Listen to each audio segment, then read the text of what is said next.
All right, today we're going to be reacting to the most secret building in Manhattan. Let's get it. Let's go. This is 33 Thomas Street, right in the heart of Manhattan. A towering, I can already windowless tell this video is monolith, going to be good. pitch black at night. A 20th century fortress built to withstand a nuclear blast. A skyscraper to be inhabited by machines.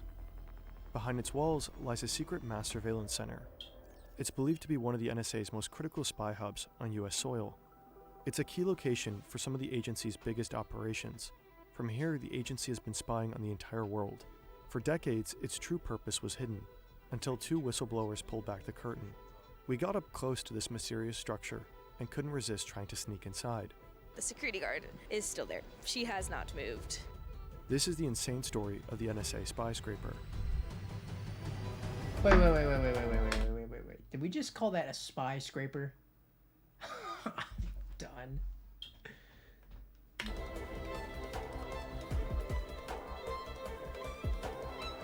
Dude, all I know is Fern does these videos so well. Like, I Parts just of know this it's gonna be video banger. are based on investigative reporting by The Intercept. We highly recommend checking it out. Chapter 1, Towering Menace. I am off the subway and I am now heading to the building. Oh, actually, I see it right now. And it is huge. We wanted to know everything about this building, so we sent a friend to check it out. Hi, I'm Literally no Sharik, and windows. I am a filmmaker. Today, I am about to go check out 33 Thomas Street. So I am heading there now, and I'm taking you guys with me. Sharik is probably on some list now, so show her some love in the comments. Do you know what's in this building? I'm like, No idea. you don't? Okay. Oh, you know, I've always thought about this building. There's no windows, there's only like vents. I don't know what it is. It's kind of strange. I Yeah, have no clue. that's Some people hella think crazy. it might be the NSA, like, and one of like the biggest surveillance hubs. Yeah, it probably is. 33 Thomas Street is unlike any other building in Manhattan. The skyscraper is located here, in the Tribeca area. It was built in 1969 and completed in 1974. Oh, While it's wow. not as tall as many of the other towers around, it That's still a stands out. skyscraper? The Really? building is about 170 meters tall, with 29 floors above the ground, Oh, maybe, I plus guess. 3 underground levels. There's a strange beauty to its design, fascinating enough that it draws you in, yet so intimidating it makes you uncomfortable. You know, just from like a standpoint, like you're just looking at it, it just looks so like ominous. Like every other building around has like windows and whatever, but this one is literally just no windows, just straight like vents. It's like, how do you look at that and be like, and you don't like, how do you look at that and not question it? You know? When you stand before it, one thing immediately stands out. It is entirely windowless. This building literally has no windows. Like, it's very odd. Also, there's just really not a lot of people on this street, like, at all. Peeking inside is almost impossible. On levels 10 and 29, there are several large openings, massive air vents that hint at what might be going on inside. 33 Thomas Street is often described as one of the most secure buildings in the US. The facade is sealed with flame-treated Swedish granite, a material known for its exceptional durability and resistance. In the event of a disaster, the building can operate entirely off-grid for 2 weeks. Almost 1 million liters of fuel are on hand to power backup generators. Food and water reserves are stocked to sustain 1,500 people. It's also equipped with its own wastewater systems and decontamination showers. If an atomic blast would hit New York City without destroying the building, the inside would be shielded from the nuclear fallout. What? Wait. So we're saying if a freaking bomb just dropped on this city, that building is going to survive? There's no way, right? No, there's no way. There's no shot. Alright. 33 Thomas Street truly is a 20th century fortress. John Carl Warnock, the architect behind it, was best known for designing bold, unconventional buildings in the 60s and 70s. This is what his other buildings look like. The style is called brutalism, a design philosophy centered on raw materials, That's stark hella geometric cool. shapes, and function. Brutalism emerged after World War II, driven by the need for affordable, practical structures. Warnock was also influenced by contextualism, an architectural theory focused on harmonizing buildings with their surroundings. So this is the guy who designed that building, right?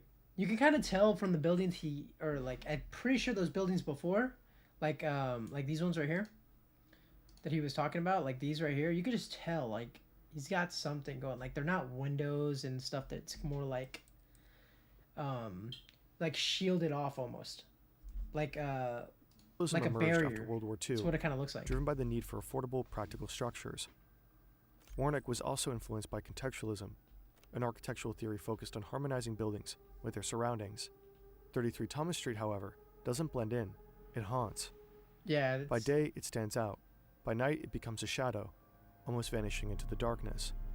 Damn. So I came back at night and I wanted to see if this place was still as spooky as it is during the day. And it absolutely is. But what was it actually built for?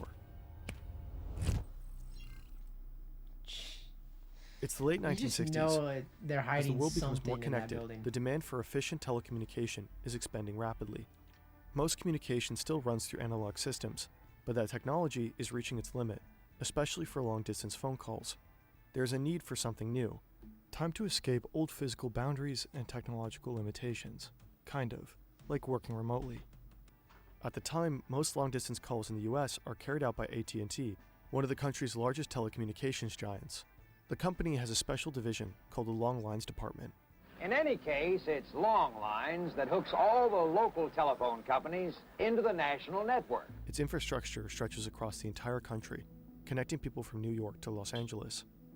In order to meet the growing demand for long-distance phone calls, new data centers are needed to route calls from one place to another. As AT&T's network keeps growing, 33 Thomas Street is set to become one of the company's most important hubs in the US, capable of processing millions of phone calls per day. Over time, the building becomes part of the Long That's Lines Department, insane. earning its other nickname, the Long Lines Building. In some of Warnick's original design documents, the building is simply referred to as Project X, a visionary monument with modern capabilities, with architecture that perfectly serves the needs of machines. And unlike humans, machines don't need windows, just powerful ventilation systems Yeah. to handle the heat they generate and keep temperatures stable. 33 Thomas Street is packed with tech. These are some of the only publicly available photos taken inside the building. Racks filled with electronics, rooms packed with telephone equipment, Jeez. massive rows of batteries, likely part of the backup power system. At the heart of it all, 3 enormous 4ESS switches. Each switch is made up of multiple individual machines. At the time, they are the largest high-capacity digital switches ever built, and the first system to route phone calls digitally. This is how they work. Imagine you live in New York and you want to call your niece in California. When you pick up the phone and dial her number, your local phone system routes the call to a central hub, in this case, 33 Thomas Street. Inside, your voice is digitized and passed through a switch that sends the calls to its destination. The 4ESS switching machines are smart. They automatically select the best path to route. Dude, how is this like how this when they're like explaining this kind of stuff, you're just like, how is this even like, how did we even come up with this? Like how was this even like designed? Like, it's just mind-boggling. Your call across the network, a major innovation back then. Now the backbone takes over. Microwave relay towers transmit the signal from one to the next, spaced roughly 30 miles apart. Your call hops from tower to tower until it reaches another hub, with the same type of switch in California. At the end of the line, your niece picks up, and just like that, you're connected. Over time, the relay towers vanished. But Fiber it happens optic like cables so took over, quick, like it's like carrying much more super capacity. fast. But the need for central hubs remained. By the 1990s, an average of 175 million calls per day passed through 33 Thomas Street. With millions in and around New York City increasingly depending on uninterrupted communication, this facility had to be absolutely secure. Damn. The Long Lines building became the nerve center of communication in New York City. In fact, it became indispensable. September 17th, 1991, the middle of the night. A power failure at 33 Thomas Street shuts down half the phone traffic. Calls in and out of New York go dead. Air traffic control also goes down at 3 major airports. Flights are thrown into chaos, some delayed by as much as 4 hours. The power failure was caused by a combination of technical and human error. 2 4ESS switches shut down completely. A third is partially affected. Of course, 33 Thomas Street is prepared for this, or at least it should be. But due to yet another technical failure, the backup generators don't kick in. As a result, over 5 million calls are blocked, and air traffic communication to nearly 400 airports is disrupted. Holy On this day, crap. 33 Thomas Street proves just how critical it is to the nation's telephone infrastructure. Sure would be nice to tap that. What did he just say? Did he just say it sure would be nice to tap that? Sure would be nice to tap that.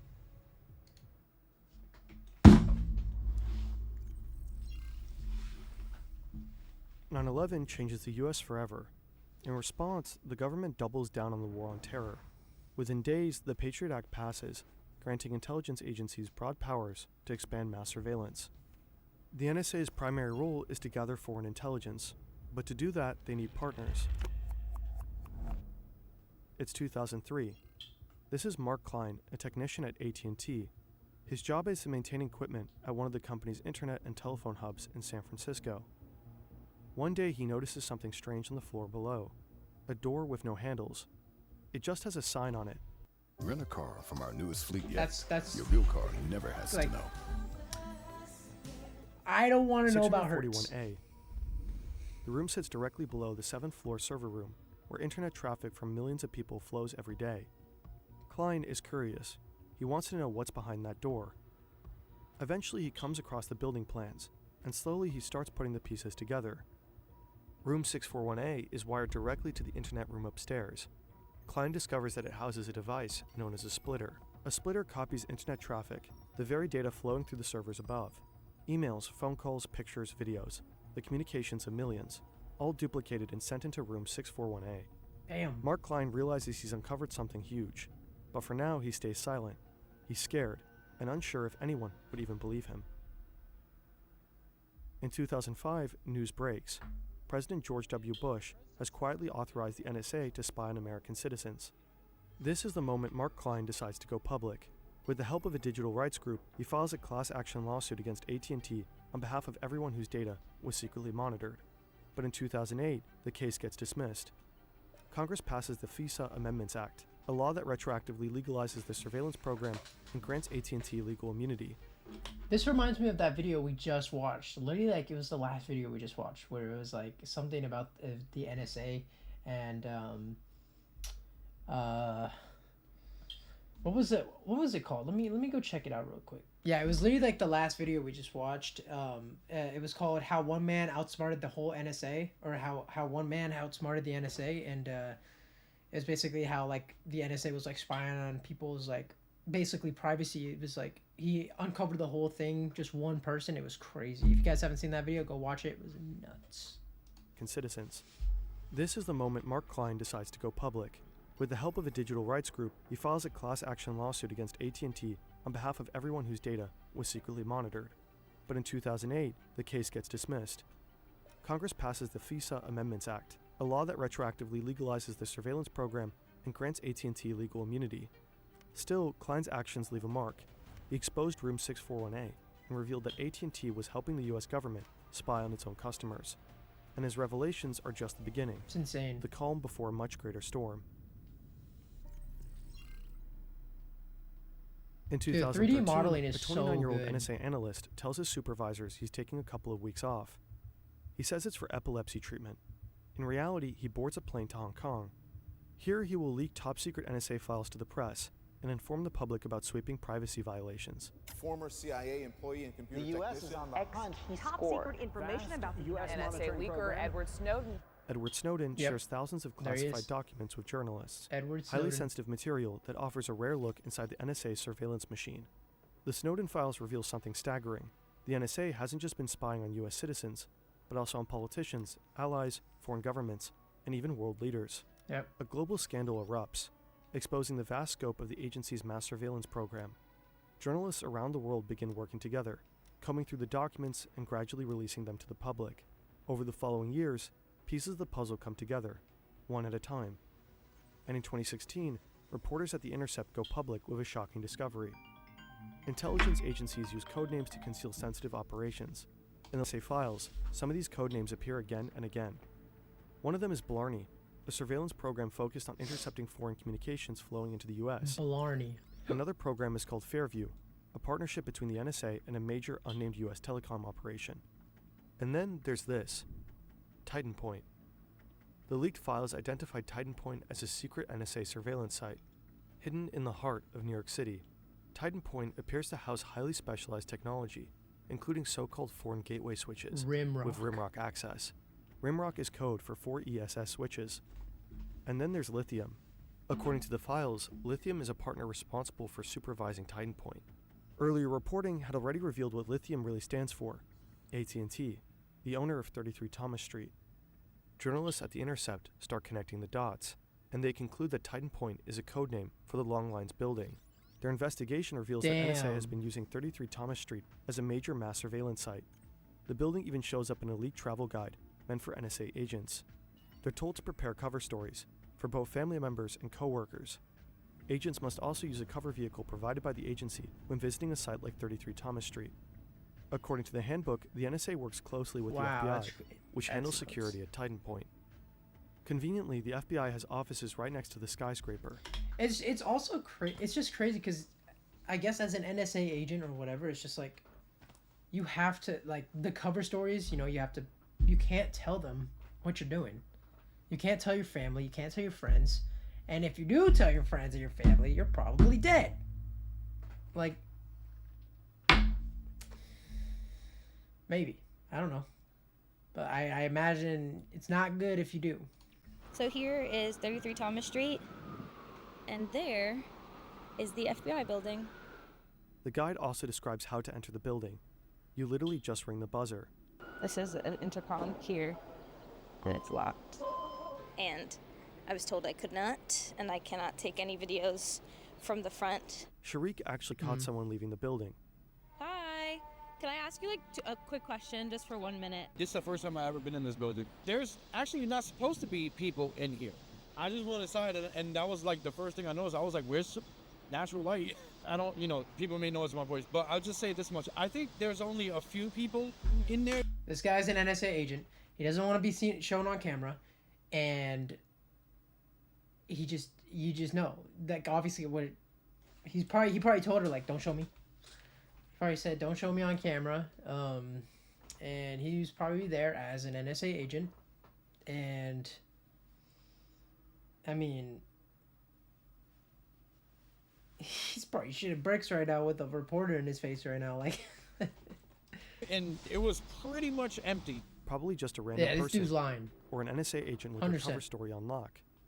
We will never know. The only people going in there are the NSA agents, I'm telling you. But what exactly is the NSA doing here? According to The Intercept, NSA there's a ops. hidden room inside 33 Thomas Street, one that closely resembles room 641A. In the Snowden leaks, it's referred to as a Sensitive Compartmented Information Facility, or SCIF for short. This room enables the NSA to tap into virtually all communications passing through the building. This is crazy. First, there are the 4 ESS switches inside the building, the routers that process millions of phone calls each day.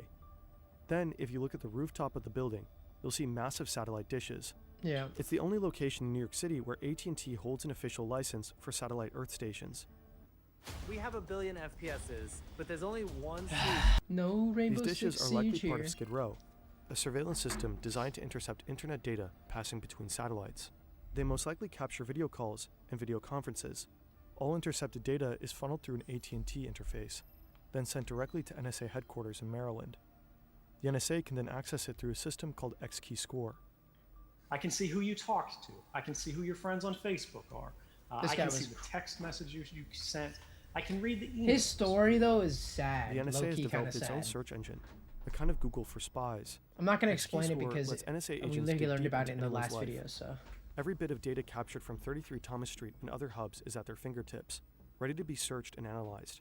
Let's say I want to read John Key's email. I enter his email address, and it sends that search to every one of these sensor networks around the world.